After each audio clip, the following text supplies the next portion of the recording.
Assalamualaikum warahmatullahi wabarakatuh. Selamat pagi semuanya.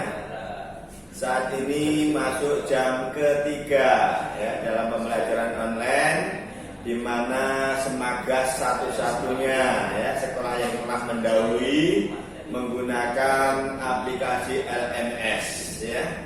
Sehingga sebelum pelajaran kita mulai, supaya semuanya disiapkan laptop maupun HP Androidnya. Kemudian pastikan buka klik LMS Semagas. Kemudian klik pelajaran kimia ya saat ini. Kemudian pada saat ini kita sudah masuk materi ke pembahasan bab 7, yaitu mengenai hidrolisis garam ya. Kita klik dulu LMS-nya, perhatikan semuanya ya. Dibuka materinya bab 7 hidrolisis garam ya. Hidrolisis garam.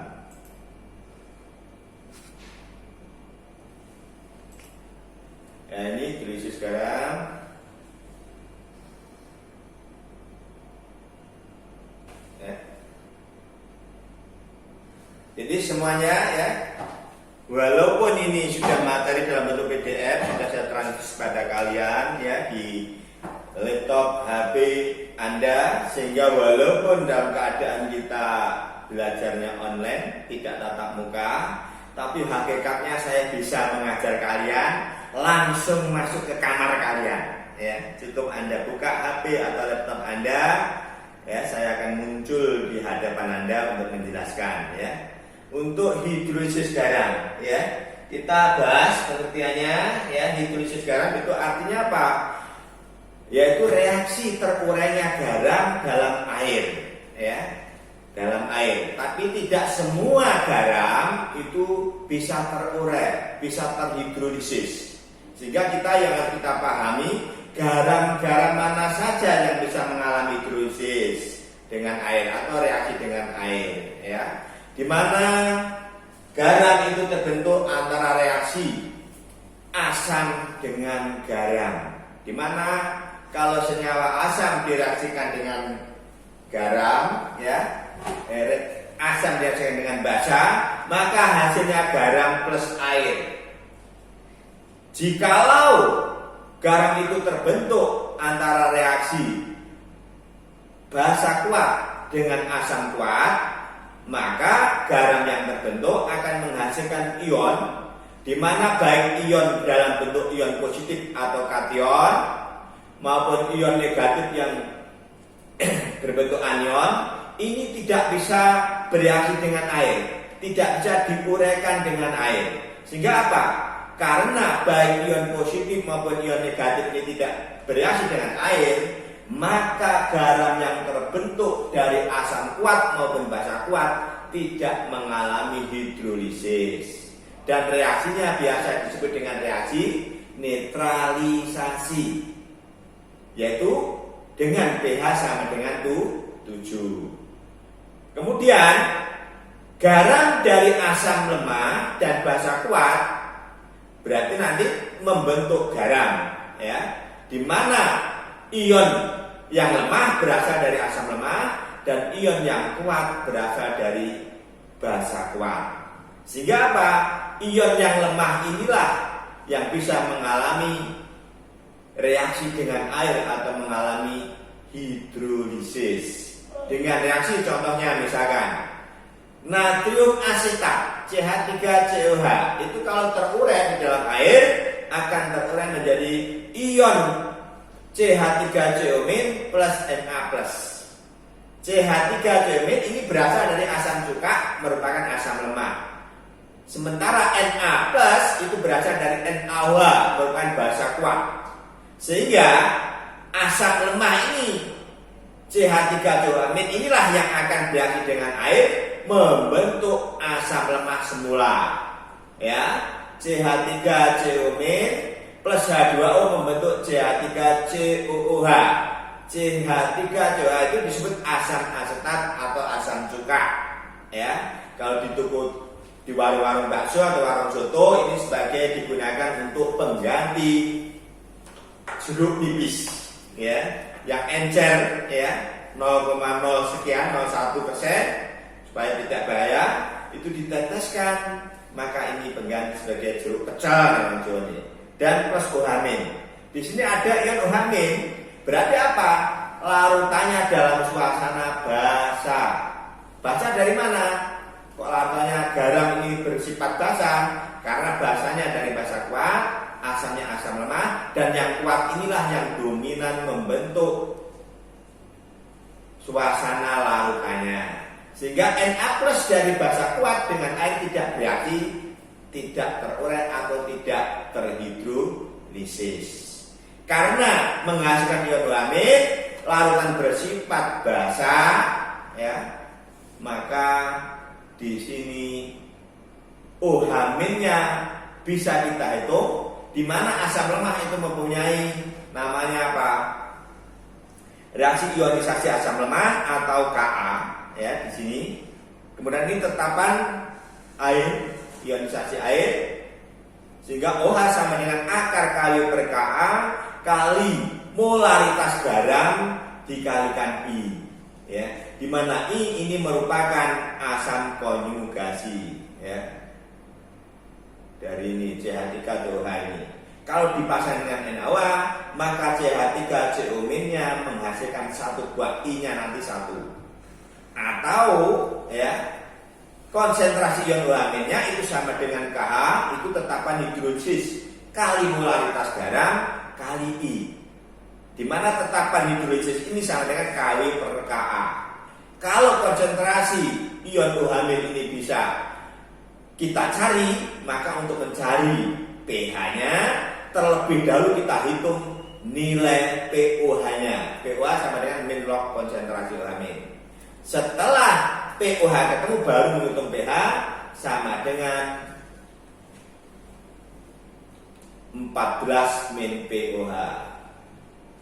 Nah, ini seperti ini. Ya, ini baru kita bahas rumusnya dulu. Jadi sebelum kita bisa menghitung reaksi hidrolisis, ya, yaitu dari garam yang berasal dari asam lemah maupun basa kuat, kita harus bisa menurunkan rumus kanannya ini, ya, jadi itu. Kemudian bagaimana kalau garam itu terbentuk dari asam kuat dan basa lemah, ya, makanya akan terhidrolisis sebagian larutan bersifat asam. Karena asamnya kuat, ini dominan membentuk suasana larutannya. Tapi ion dari asam kuat tidak bisa terurai atau mengalami hidrolisis atau reaksi dengan air. Sementara ion dari basa lemah ini mengalami hidrolisis atau bereaksi dengan air membentuk basa semula. Ini contohnya NH4Cl, amonium klorida. Dalam air terionisasi menghasilkan ion NH+, NH4+, plus Cl-. Cl-nya ini kuat, ion dari asam kuat. NH4+ ini ion dari basa lemah. Sehingga apa? Basa lemah, ya, di sini ion NH4+-nya akan bereaksi dengan air H2O membentuk basa semula, ya, itu NH3 plus H3O plus, atau bisa menjadi NH4OH plus H plus. Di sini menghasilkan ion H plus, menunjukkan bahwa suasana larutan hidrolisis garam dari asam kuat dan basa lemah bersifat asam. Sehingga perhitungannya kita tentukan dulu konsentrasi ion H plusnya dulu seperti ini. Karena basanya yang lemah, maka ia mempunyai tetapan ionisasi basa, yaitu basa lemah yang dinotasikan Kb ini. Sehingga konsentrasi ion H plus hidrolisisnya ini, ya, Kw per Kb kali N garam itu molaritas garam, ya. I ini jumlah ion NH4+ yang terbentuk, atau konsentrasi ion H plusnya sama dengan akar KH kali molaritas garam dikalikan I. Ya, ini sudah jelas. Kemudian yang terakhir itu garam yang bisa mengalami hidrolisis secara sempurna, yaitu garam yang terbentuk dari asam lemah maupun basa lemah. Sehingga apa? Baik ion positif maupun ion negatif itu bisa bereaksi dengan air. Karena dua-dua ion, baik kation maupun anion bisa bereaksi dengan air, maka ini disebut hidrolisis yang sempurna. Contoh ini, amonium asetat CH3CONH4. Kalau terurai di dalam air menghasilkan CH3CO- plus NH4+. CH3CO- bereaksi dengan air H2O membentuk CH3COH asetat semula plus OH-. Ya, sehingga di sini kalau menghasilkan ion OH- nanti yang kita hitung dulu adalah konsentrasi ion OH-. Sementara NH4+ bereaksi dengan air H2O membentuk NH3 plus H3O plus atau NH4OH plus H+. Ya. Dengan ketentuan jika Ka lebih besar Kb, ini tetap ionisasi asam, Ka itu lebih besar dari Kb, tetap ionisasi basa, maka larutan bersifat asam karena Ka-nya lebih besar. Sebaliknya, jika Ka sama dengan Kb imbang, maka larutan bersifat netral.